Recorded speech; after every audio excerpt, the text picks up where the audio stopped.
जिंदा कौमें 5 साल इंतजार नहीं करती।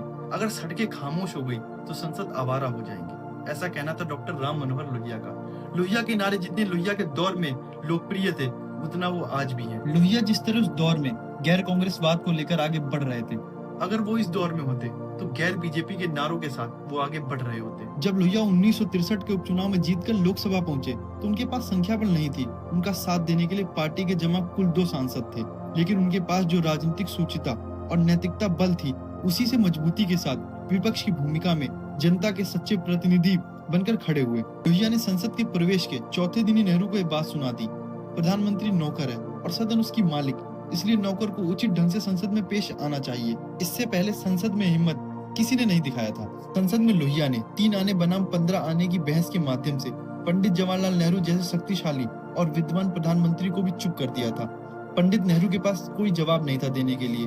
लोहिया की बातों का जवाब देने के लिए योजना आयोग समेत कई अर्थशास्त्रियों को लगना पड़ा था।